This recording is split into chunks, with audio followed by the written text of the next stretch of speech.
بسم اللہ الرحمن الرحیم.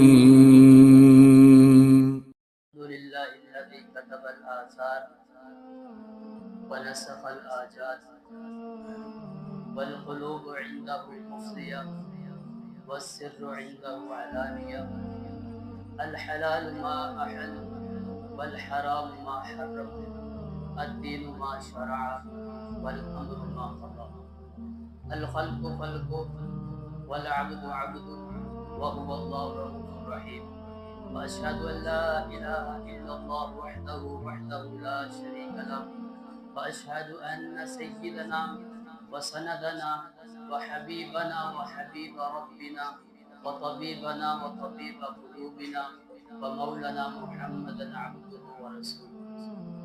أما بعد فأعوذ بالله من الشيطان الرجيم. بسم الله الرحمن الرحيم. قال الله تبارك وتعالى ألف لام ميم ذلك الكتاب لا ريب فيه هدى للمتقين.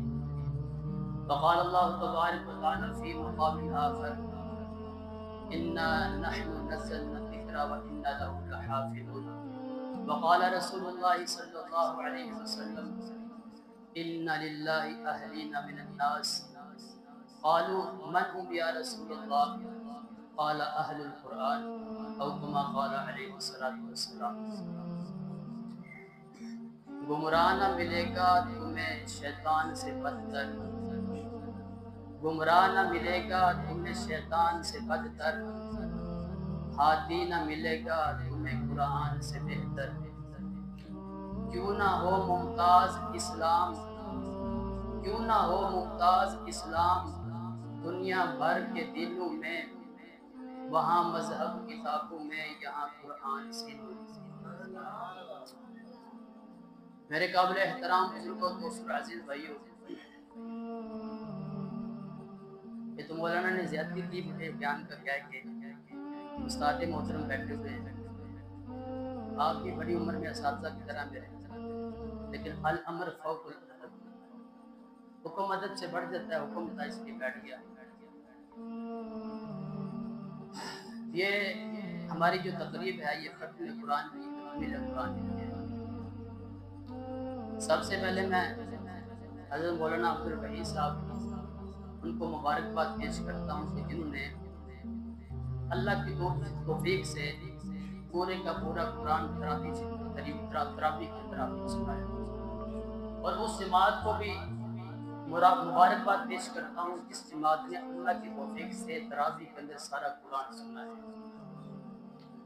میرے عزیز، یہ بڑے نصیبے کی بات ہے، یہ بڑی خوش نصیبی کی بات ہے، یہ بہت بڑی نسبت ہے قرآن کی نسبت.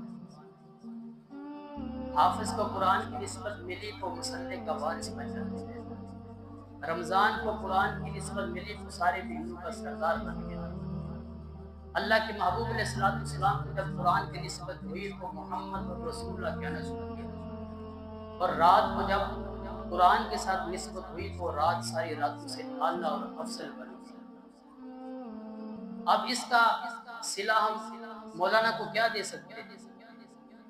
اس کا صلہ اللہ دے گا کہ جنہوں نے محنت کر کے پورا مہینہ محنت کی، ساری ضروریات ان کے ساتھ لکھی.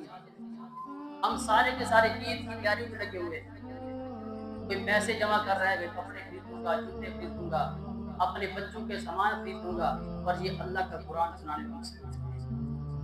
یہ نصیبے کی بات ہے جو اللہ جس کے حصے میں ڈالتے ہیں. تو بہرحال میرے عزیز محترم دوستوں، قرآن پر گفتگو کے لیے مختلف موضوعات ہیں. خاص طور پر رمضان شریف کے اندر آپ نے ممبروں سے سنا ہوگا بعض عظمت قرآن کو بیان کرتے ہیں، بعض اعجاز قرآن بیان کر رہے ہوتے ہیں، اور بعض حضرات تلاوت قرآن بیان کر رہے ہوتے ہیں، اور بعض حضرات آداب قرآن بیان کر رہے ہوتے ہیں. لیکن اللہ نے میرے دل کے اندر یہ بات ڈالی ہے کہ آج ہم ساری کی ساری دنیا کے اندر دیکھ رہے ہیں کہ ہر بندہ اپنے حقوق کا مطالبہ کرتا ہے. خامن کہتا ہے میری بیوی میرے حقوق پورے نہیں کرتی، بیوی کہتی میرا خامن میرے حقوق پورے نہیں کرتا، بھائی کہتا ہے میرا بھائی حقوق پورے نہیں کرتا. آپ ساری دنیا کی فضا کو دیکھیں، ہر بندہ حقوق کا متلاشی ہے، ہر بندہ یہی کہتا کہ میرا حق مجھے مل جائے. تو دل میں آئی کہ آج ہم یہ بھی سوچیں کہ آج لوگوں کے حقوق سنے ہم نے، حقوق سناتے سناتے کوئی رو پڑا ہو کہ اس کی آنکھوں میں آنسو ہم نے پوچھے کہ حوصلہ کر، تیرا حق تجھے ملے گا۔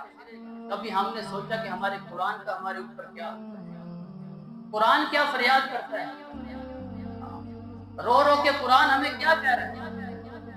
علماء نے لکھا ہے کہ قرآن کریم کے 5 ایسے حق ہیں، اگر ان کو ادا نہ کیا جائے تو کوئی آدمی بھی عامل قرآن اور طالب قرآن کہلانے کا مستحق نہیں ہے۔ 5 حقوق ہیں قرآن کے۔ سب سے پہلا حق قرآن کا کیا ہے کہ اس قرآن پر ایمان لانا۔ ایمان بالقرآن، قرآن پر ایمان لانے کا مطلب کیا ہے؟ اس کے اندر 3-4 چیزیں آتی ہیں کہ اس قرآن کو کلام خدا سمجھا جائے، یہ قرآن مخلوق نہیں بلکہ اللہ کا کلام ہے، کلام خدا ہے۔ دوسری چیز، جس طرح یہ کلام خدا ہے اسی طرح یہ قرآن سیرت مصطفیٰ بھی ہے۔ تیسری چیز، یہی قرآن کتاب ہدایت ہے۔ چوتھی چیز ایمان بالقرآن کے اندر آتی ہے کہ یہ اس کتاب کو محفوظ کتاب سمجھا جائے کہ شروع سے لے کر اب سے لے کر قیامت تک نہ اس میں کبھی رد و بدل ہوا، نہ کوئی اس میں کر سکتا ہے۔ ایمان بالقرآن کے اندر یہ موٹی موٹی 4 چیزیں آتی ہیں۔ یہ کلام خدا ہے، باقی ساری کی ساری کتابیں کتاب اللہ تو ہوا کرتی تھی لیکن کلام اللہ نہیں ہوتی۔ کتاب اور کلام میں کیا فرق ہے؟ کتاب کہتے ہیں لکھی ہوئی چیز اور کلام کہتے ہیں جو ہم بولتے ہیں، تکلم کرتے ہیں، اس کو کلام کہتے ہیں۔ اگر کوئی آدمی چاہتا ہے کہ میں اپنے رب کی بولی بولوں، جس طرح ہماری بولی کسی کی پنجابی ہے، کسی کی اردو ہے، کسی کی پشتو ہے، اگر کوئی چاہتا ہے کہ میں اپنے رب کی بولی بولوں تو وہ اللہ کا کلام اور قرآن ہے۔ یہی بات تھی امام بن احمد رحمت اللہ علیہ، خلق قرآن کے مسئلے میں ان کو اتنا ستایا گیا اور تڑپایا گیا، 3 خلفاء کے عہد کے اندر ان کو ستایا گیا اور مختلف قسم کی تکلیف ان کو دی گئی۔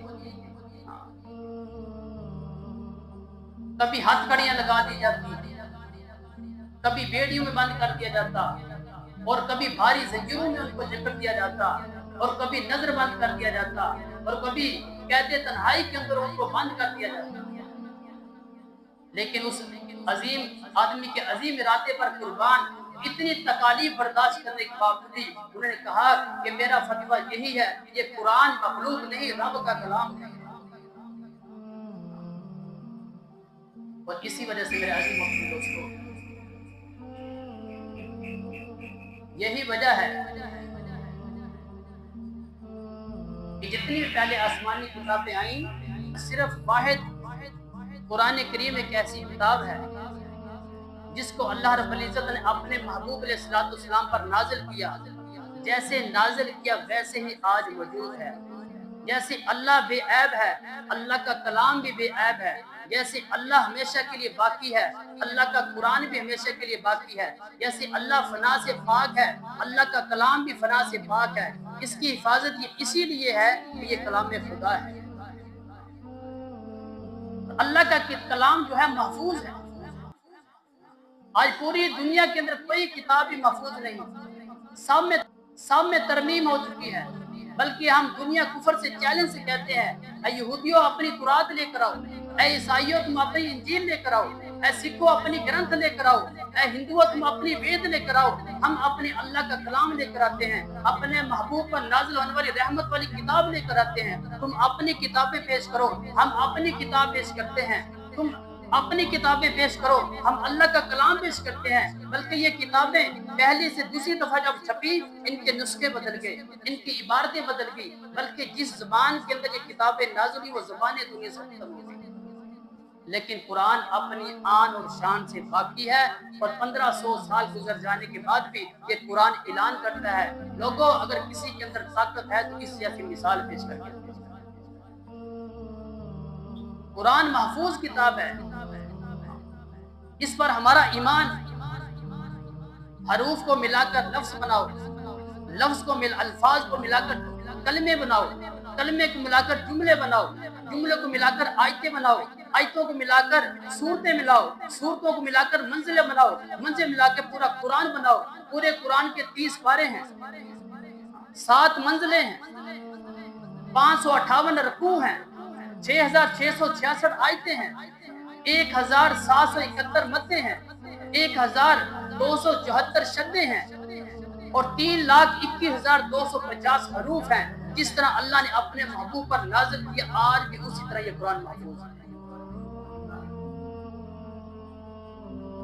اور اللہ نے وعدہ کیا ہے، اِنَّا نَحْنُ نَزَّلْنَا الذِّكْرَ وَإِنَّا لَهُ لَحَافِظُونَ، کہ قرآن کو اتارا بھی ہم نے اور قرآن کی حفاظت بھی ہم ہی کریں گے۔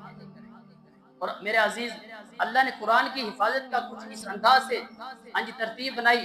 اللہ نے قرآن اتار کر اس کی حفاظت کی، جبریل نے اللہ کے محبوب تک پہنچا کے اس کی حفاظت کی، اللہ کے محبوب نے صحابہ تک پہنچا کے اس کی حفاظت کی، اور صحابہ کرام نے اپنی جان کے نذرانے پیش کر کے اس کی حفاظت کی، اہل بیت عظام نے خون میں لت پت ہو کے اس قرآن کی حفاظت کی، مفسرین نے قرآن کی تفسیر بیان کر کے اس کی حفاظت کی، محدثین نے احادیث کی روشنی میں اس قرآن کی حفاظت کی، مبلغین نے تبلیغ قرآن کر کے اس کی حفاظت کی، مدرسین نے قرآن پڑھا کے اس کی حفاظت کی، علماء امت نے اشاعت قرآن کر کے اس کی حفاظت کی، جلد سازوں نے اوراق کو بند کر کے اس کی حفاظت کی، کاتبوں نے کتابت کر کے اس کی حفاظت کی، حفاظ نے الفاظ قرآن کی حفاظت کی، اور قرہ حضرات نے ادائی کے صحت کی حفاظت کی، مجاہدین نے قانون قرآن کی حفاظت کی، اور پوری دنیا کے اندر دینی مدارس مکمل علوم قرآن کی حفاظت کر رہے ہیں۔ میرے عزیز، یاد رکھنا، جس طرح اللہ کا قرآن قیامت تک محفوظ ہے، اور جو کیا اس قرآن کے جتنے بھی حفاظت کے ذرائع ہیں، قرآن کی برکت سے وہ بھی قیامت تک محفوظ ہے۔ اللہ کا کلام یہ محفوظ کتاب ہے۔ جس نے بھی اس قرآن کو بدلنے کی کوشش کی، اس کا ایمان بدل گیا، اس کا دین بدل گیا، اس کی اذان بدل گئی، اس کی نماز بدل گئی۔ جس نے بھی کوشش کی اس قرآن کو بدلنے کی۔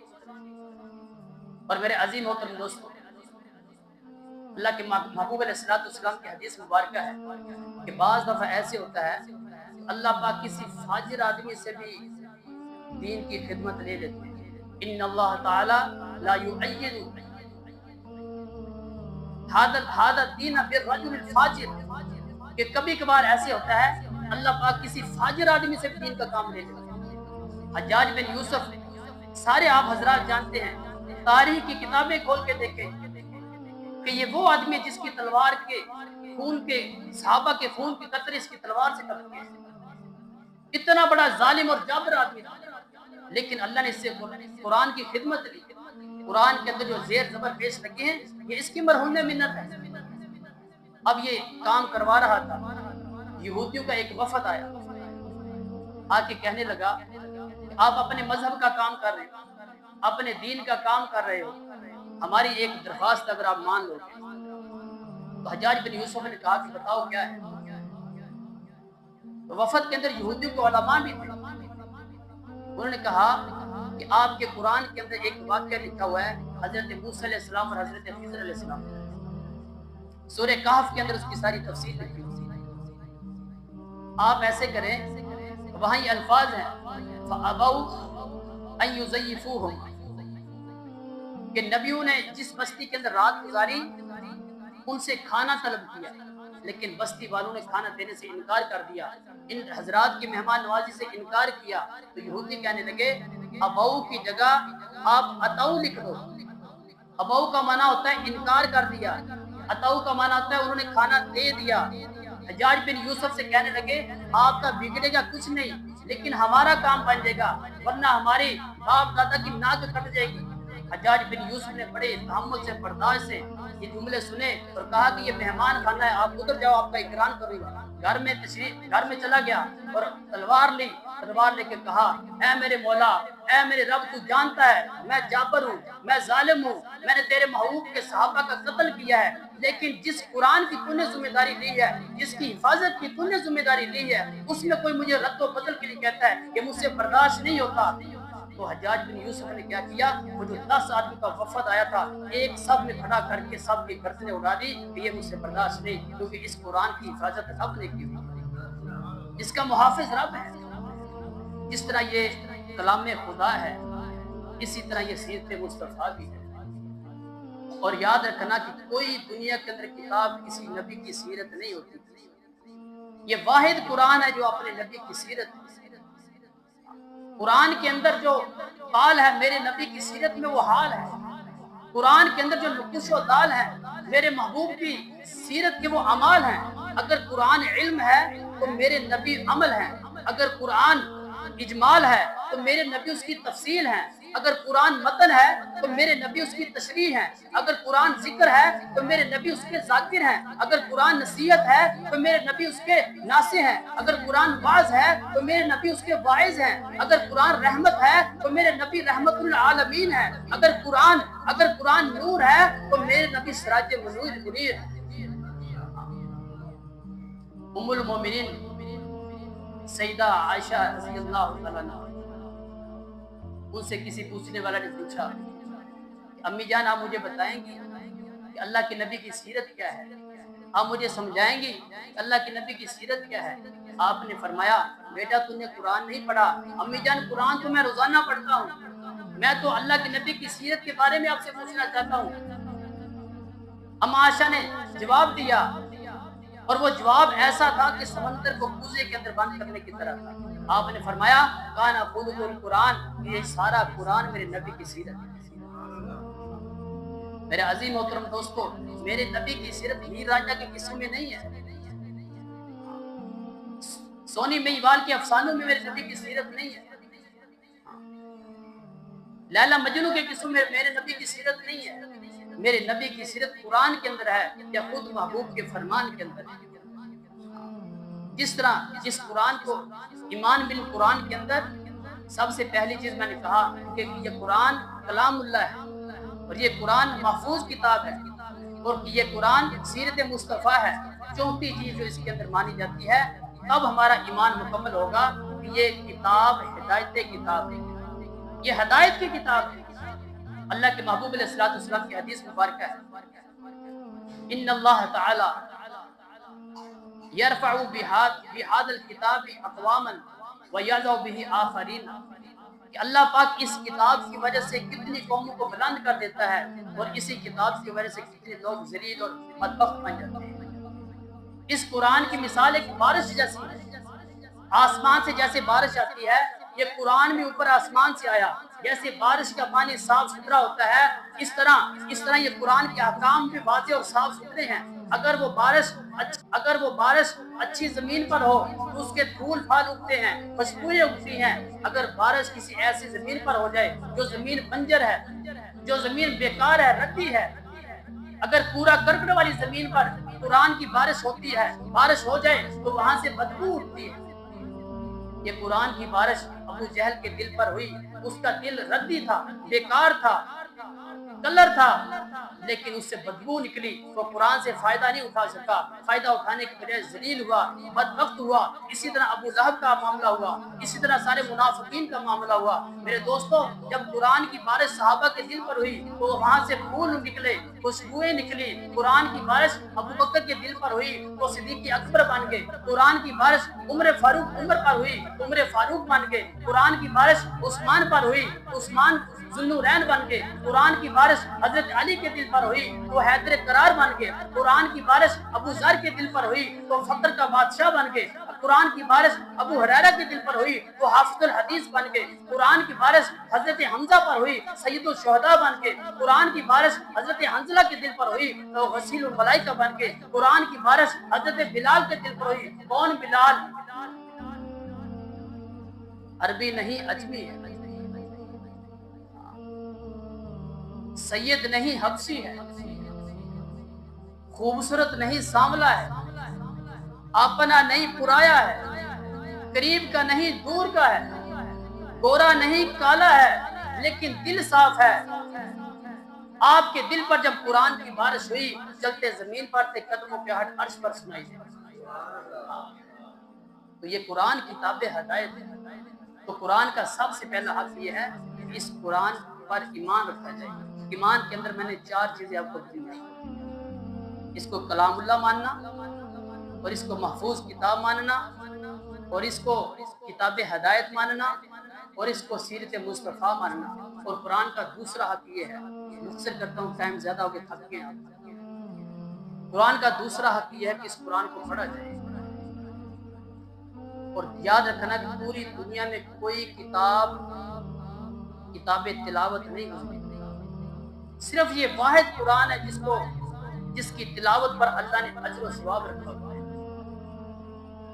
پہلی زبور، انجیل، تورات ان کی حیثیت صرف اتنی تھی جیسے وکلاء کی الماری کے اندر کتاب پڑی ہوتی، قانون کی. الماری سے کتاب نکالی، مسئلہ دیکھا، دوبارہ رکھ دیا.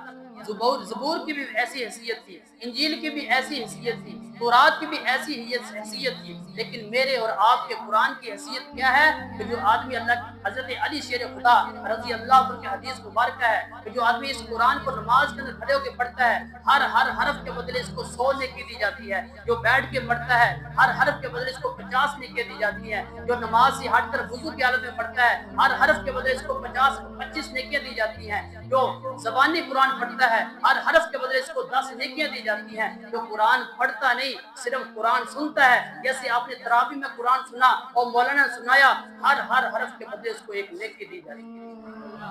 پھر رمضان کے مبارک مہینے میں اللہ نے امت محمدیہ پر فضل کیا کہ ہر نیکی 70 کے برابر ہے. پھر جماعت کی نماز 27 گنا بڑھ جاتی ہے. اگر آج لیلۃ القدر ہو تو 1000 مہینوں سے بھی زیادہ افضل ہے. اور ترتیب میں ضرب لگاتے رہے اور ثواب ملتے رہے. اور یہ ایسی کتاب ہے کہ جس کی تلاوت اللہ نے خود کی ہے. اور حدیث پاک میں آتا ہے کہ زمین و آسمان بننے سے کئی ہزار سال پہلے اللہ نے کچھ سورتوں کی تلاوت کی. حاملین عرش فرشتے جھوم اٹھے. وہ کیسے خوش نصیب لوگ ہوں گے، وہ کیسی خوش نصیب امت ہوگی جس کے حصے میں یہ قرآن آئے گا، یہ کلام آئے گا. وہ کیسی خوش نصیب زبانیں ہوگی جو اس قرآن کو پڑھے گی. وہ کیسے خوش نصیب سینے ہوں گے جن کے لیے قرآن محفوظ ہوگا. وہ کیسے خوش نصیب کان ہوں گے جو اس قرآن کو سنیں گے. اللہ کے محبوب ایسا قرآن پڑھتے تھے ایک درخت میں 6 پارے پڑھا کرتے تھے.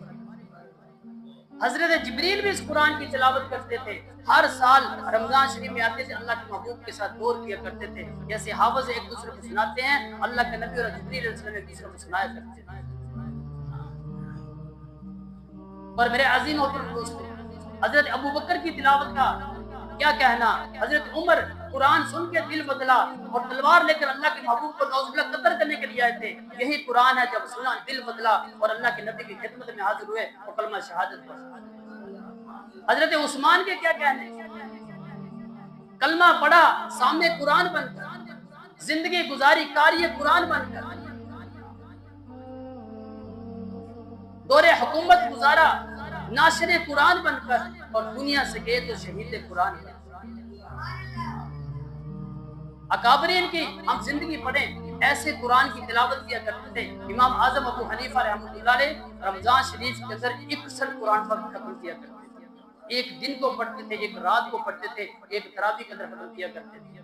امام بخاری رحمۃ اللہ علیہ روزانہ ایک قرآن پر ختم کرتے تھے. جب رمضان شریف آتا تھا 2 قرآن روزانہ ختم کیا کرتے تھے. آج کے زمانے کی بات، مولانا مسعود اظہر دامت فیضو انڈیا کی جیل میں بیٹھ کے 1 مہینے کے اندر سارا قرآن زبانی یاد کرتا ہے. یہ قرآن کا اعجاز ہے، معجزہ ہے. جو قرآن کے ساتھ دل لگاتا ہے قرآن اس کو پکڑ لیتا ہے، قرآن اس کا دوست بن جاتا ہے. تو قرآن کا دوسرا حق یہ ہے کہ ہم اس قرآن کی تلاوت کریں. علماء نے لکھا ہے کہ سال کے اندر کم از کم 2 دفعہ قرآن کا ختم کرنا چاہیے. یہ قرآن کا حق ہے. قرآن کا تیسرا حق کیا ہے کہ اس قرآن کی تلاوت کے ساتھ ساتھ اس قرآن کو سمجھا جائے، اس کے معنی مفہوم کو سمجھا جائے. یہ قرآن ہمیں کیا کہہ رہا ہے، یہ قرآن کیا چاہتا ہے، قرآن کا ہم سے کیا مطالبہ ہے. لیکن بڑے افسوس سے کہا جا سکتا ہے میرے دوستو، آج ہم نے غیروں کی زبانیں تو سیکھ لی، انگریزی تو فر سیکھ لی، انگریزی کو بولتا ہے ہمیں سمجھ آتی ہے، لیکن جو قرآن پڑھتا ہے اس کی ہمیں سمجھ نہیں آتی. بڑے دکھ کی بات ہے یہ. اللہ کے محبوب علیہ السلام فرمایا احب العرب بثلاثہ، لوگوں عربوں سے 3 وجہ سے محبت کرو، انا محمد عربی، میں محمد عربی ہوں، والقرآن عربی، قرآن عربی ہے، لسان اہل جنہ فی الجنہ عربی، اور جنت والوں کی زبان بھی عربی زبان ہے۔ آج ہم نے اٹالین تو سیکھ لی، جاپانی زبان تو سیکھی، انگریزی تو سیکھی، نہیں سیکھی تو اپنے نبی کی زبان ہی سیکھی، نہیں سیکھی تو اپنے جنت کی زبان ہی سیکھی، نہیں سیکھی تو اپنے قرآن کی زبان ہی سیکھی۔ بڑا پرانا واقعہ، بہاولپور میں ایک مدرسہ ہوتا تھا، جامعہ عباسیہ، آج وہ مدرسہ جامعہ اسلامی یونیورسٹی کے نام سے مشہور ہے۔ نواب صادق مرحوم کے زمانے کا یہ واقعہ ہے۔ ایک انگریز آیا، اس نے پورے جامعہ کا معائنہ کیا، درسگاہ کے اندر جب گیا دیکھا تو چھوٹے چھوٹے بچے قرآن پڑھ رہے ہیں، رٹا لگا رہے ہیں، قرآن پڑھ رہے ہیں۔ تو کیا ہوا، اس انگریز نے ایک بچے کو کھڑا کیا، کھڑا کر کے کہا کہ قرآن سناؤ۔ اس نے قرآن سنایا، فر قرآن سنایا، کہا کہ یہ قرآن جو تو نے مجھے سنایا ہے یہ کیا لکھا ہوا ہے، تجھے پتہ ہے؟ بچہ کہنے لگا مجھے اس کی کوئی سمجھ نہیں، استاد مجھے سبق دیتے میں اس کو یاد کر لیتا ہوں۔ وہ تو بچہ تھا، آج ہم سب بڑوں سے پوچھیں قرآن کی تجھے سمجھ ہے، قرآن پڑھا جا رہا ہے، اس کا کیا مفہوم ہے، ترجمہ کیا ہے، ہم کہتے ہیں ہمیں نہیں پتہ۔ وہ تو بچہ تھا، ہم بڑے کہتے ہیں ہمیں نہیں پتہ۔ تو انگریز نے نواب صادق مرحوم کی طرف متوجہ ہو کے کہا اے نواب، تم نے آج ہمارا انگریزی کا کلام تو سیکھ لیا لیکن اپنے رب کا کلام نہیں سیکھا۔ انگریزی کا ترجمہ تم جانتے ہو سارے، لیکن رب کے کلام کا کیا ترجمہ ہے اس کو تم نہیں جانتے۔ اس لیے قرآن کا تیسرا حق یہ ہے کہ ہم اس قرآن کے معنی مفہوم کو سمجھیں، اس پر محنت کریں، کوشش کریں۔ اور اس قرآن کا چوتھا حق یہ ہے، انقلاب ہے یہ کتاب، اس قرآن کے جتنے احکامات اپنی زندگی کے اندر ہم نافذ کریں۔ میرے عزیز محترم دوستو، آج ہم قرآن سے اتنے دور ہیں، ہم خود غور کریں، تنہائی میں بیٹھ کے ہر بندہ اپنے گریبان میں دیکھے میں قرآن سے کتنا دور ہوں۔ اگر آج ہم قرآن پر عمل کرتے تو اتنے ذلیل نہ ہوتے، اگر قرآن پر عمل کرتے تو اتنے برباد نہ ہوتے جتنے آج مسلمان رسوا اور برباد ہو چکے ہیں۔ قرآن کو مان کر ہم زنا کرتے ہیں، قرآن کو مان کر ہم شراب پیتے ہیں، قرآن کو مان کر ہم جھوٹ بولتے ہیں، قرآن کو مان کر ہم دھوکہ کرتے ہیں، قرآن کو مان کر ہم بیلوں کے ساتھ دوستی لگائی ہوئی، قرآن کو مان کر علماء اور عقیدیہ کے دشمن بنے ہوئے۔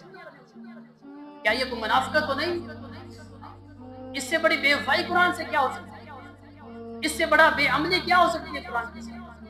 آج ہم وہ سارے کے سارے مسلمان ہیں، ملک ہمارا مسلمان، عدالتوں میں چلا جائے، ملک مسلمانوں کا ہے، عدالتیں مسلمانوں کی ہیں، ملزم مسلمان ہیں، مدعی مسلمان ہے، وکیل مسلمان ہے، جج مسلمان ہے، جب فیصلے کی باری آتی تو قرآن کے خلاف فیصلہ کرتا ہے۔ اس سے بڑی بے عملی اور منافقت کیا ہو سکتی ہے؟ اس لیے قرآن کا چوتھا حق یہ ہے کہ ہم اس قرآن پر عمل کرنے والے ہیں۔ اور قرآن کا 5واں اور آخری حق یہ ہے کہ موٹے موٹے میں نے 5 حق گنوائے جو علماء نے لکھے۔ 5واں حق یہ ہے کہ ہم اس قرآن کی تبلیغ کریں۔ حضرت مولانا عبدالشکور دین پوری رحمۃ اللہ علیہ فرمایا کرتے تھے کہ تبلیغ 4 قسم کی ہے۔ ایک قدمی تبلیغ، جس طرح پوری دنیا میں جماعتیں جا رہی ہیں، آپ حضرات کے علم میں الحمدللہ اپنی آنکھوں سے دیکھتے بھی جاتے بھی کہ پوری دنیا میں الحمدللہ اللہ نے ایک ماحول بنایا، جماعتیں آ رہی ہیں، جا رہی ہیں۔ آپ بتا رہے تھے رائے گڑھ کے اندر 100 ملک سے لوگ آئے ہوئے تھے، ایسی ایسی جگہ پر جماعتیں کی کہ جہاں انسان حیران ہو جاتا ہے۔ اب جماعتیں جاتی پوچھتی ہیں کہ یہ مسلمان کیسے، کہ فلاں زمانے میں فلاں سن میں ایک جماعت آئی تھی، اس کی وجہ سے ہزاروں لوگ مسلمان ہوئے۔ تو ایک نمبر کیا ہے؟ قدمی تبلیغ، جیسے انبیاء علیہ الصلوۃ والسلام اس پر چل کے جاتے تھے، علماء دین چل کے جاتے ہیں۔ دوسری قسم تبلیغ کی ہے قولی تبلیغ، جیسے خطبہ، واعظین، ناصحین قرآن کی تفسیر کر کے، قرآن کا تراجم کر کے لوگوں کو سمجھاتے ہیں، یہ ہے قولی تبلیغ۔ اور تیسری قسم کی تبلیغ ہے قلمی تبلیغ، کہ تحریر کے ذریعے لوگوں کو تبلیغ کرنا، جیسے کہ اللہ کے محبوب علیہ السلام نے خطبہ حجۃ الوداع کے موقع پر ایک بادشاہ کو وہ خطبہ بھیجا تھا لکھا، جیسے آج ہمارے اکابرین کی تصانیف کتنی، حضرت تھانوی رحمۃ اللہ 1000 سے زیادہ ان کی کتابیں لکھی ہوئی ہیں، حضرت مفتی شفیع صاحب کی کتنی تصانیف ہیں، شیخ الاسلام حضرت مفتی تقی عثمانی صاحب کی کتنی تصانیف ہیں۔ اور چوتھی قسم ہے قلبی تبلیغ، اپنے دل کی توجہ سے لوگوں کو دین کی طرف بلانا۔ اور شاہ محدث دہلوی رحمۃ اللہ علیہ وہ فرماتے ہیں کہ دین کی اشاعت کے لیے 4 جماعتوں کا ہونا ضروری ہے۔ شاہ ولی المحدث دہلوی وہ ہستی ہیں، یہ فکر جو ہے مکتبہ دیوبند اور بریلوی جہاں جا کے اوپر جا کے آپس میں جڑ جاتے ہیں، اس ہستی کو کہتے ہیں شاہ ولی اللہ محدث دہلوی۔ ان کے سارے شاگرد ہیں، ان کی لڑی سے وہ لکھتے ہیں کہ 4 قسم کی جماعتیں اسلام اور دین کے لیے اشاعت کے لیے ہونا ضروری ہے۔ پہلی قسم کی جماعت کیا ہے کہ علماء دین تبلیغ کے ذریعے اسلام کو پھیلائیں، اور دوسری قسم ہے معلمین مدرسین کہ تدریس کے ذریعے دین کو پھیلائیں، اور تیسری قسم مجاہدین کی کہ جہاد کے ذریعے اسلام کو زندہ کریں، دین کو پھیلائیں، اور چوتھی قسم ہے معاونین کی جو ان تینوں جماعتوں کو چلانے میں ریڑھ کی ہڈی کی حیثیت رکھتی ہے۔ یہ قرآن کے 5 حق ہیں، اور میرے عظیم محترم دوستو قرآن فریاد کرتا ہے، لوگوں آج تم نے ماں کا حق دیکھا، آج تم نے باپ کا حق دیکھا، تم بیوی کے حق کے متلاشی ہو، اپنے بھائی کے حق کے متلاشی ہو، اپنے پڑوسی کا حق دیکھ رہے ہو، اے لوگوں میں قرآن میں میرا حق بھی دیتا ہوں۔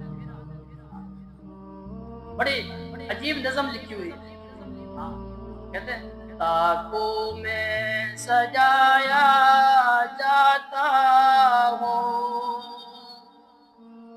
آنکھوں سے لگایا جاتا ہوں، تاکوں میں سجایا جاتا ہوں، آنکھوں سے لگایا جاتا ہوں، تعویذ بنایا جاتا ہوں، دو دو کے پلایا جاتا ہوں۔ قرآن یہ فریاد کر رہا ہے مجھے صرف اس کام کے لیے نہ رکھو کہ سجا کے خوشبو لگا کے الماری میں سجا دیا، ہاں جی الماریاں خوبصورت، بلکہ میں اس لیے نہیں، قسمیں اٹھانے کے لیے نہیں، جزدان و حریر و ریشم کے اور پھول ستارے چاندی کے، جزدان و حریر و ریشم کے اور پھول ستارے چاندی کے، پھر عطر کی بارش ہوتی ہے، خوشبو میں بسایا جاتا ہوں، تعویذ بنایا جاتا ہوں، دو دو کے پلایا جاتا ہوں، جب قول و قسم لینے کے لیے تکرار کی نوبت آتی ہے، جب قول و قسم لینے کے لیے تکرار کی نوبت آتی ہے، پھر میری ضرورت پڑتی ہے،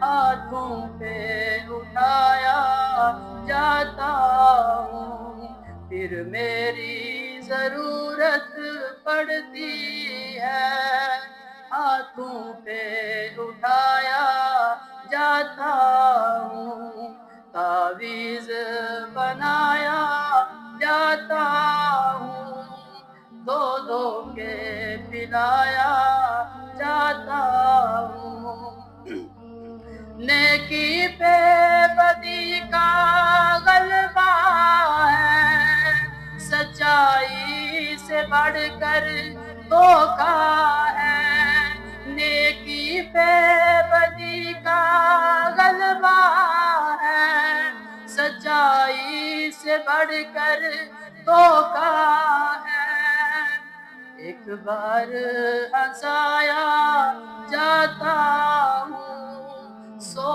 بار رلایا جاتا ہوں، ایک بار ہنسایا جاتا ہوں، 100 بار رلایا جاتا ہوں، تعویذ بنایا پلایا جاتا ہوں، یہ مجھ سے عقیدت کے دعوے قانون پہ راضی غیروں کے، یہ مجھ سے عقیدت کے دعوے قانون پہ راضی غیروں کے، یوں بھی مجھے رسوا کرتے ہیں، ایسے بھی ستایا جاتا ہوں، یوں بھی مجھے رسوا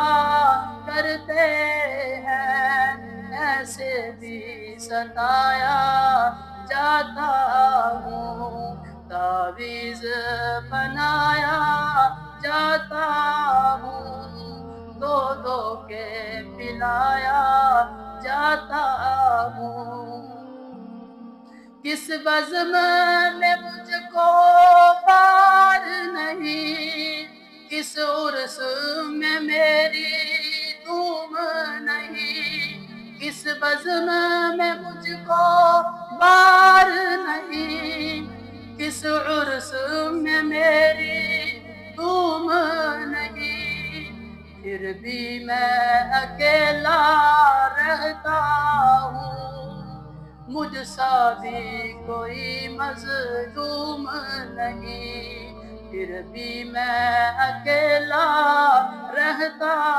ہوں، مجھ سا بھی کوئی مظلوم نہیں، تاکوں میں سجایا جاتا ہوں، دو دو کے پلایا جاتا ہوں، اس لیے میرے عزیز قرآن ہم سے فریاد کرتا ہے اپنے حقوق کا مطالبہ کرنا ہے۔ آج ساری دنیا حقوق مانگ رہی ہے، آج ہم قرآن کے حقوق دیکھیں، کیونکہ میں نے آپ کے سامنے 5 حقوق عرض کیے، آج ہم سارے کے سارے نیت ارادہ کریں کہ ہم اس اپنے قرآن کے 5 حقوق پورے کرنے ہیں، اس قرآن پر ہم نے عمل بھی کرنا ہے، اس قرآن کو ہم نے پڑھنا بھی ہے، اور اس قرآن کو لے کر ہم نے دنیا کے آخری کنارے تک بھی جانا ہے۔ تو کون کون بھائی نیت کرتے ہیں؟ سب کے نیت انشاءاللہ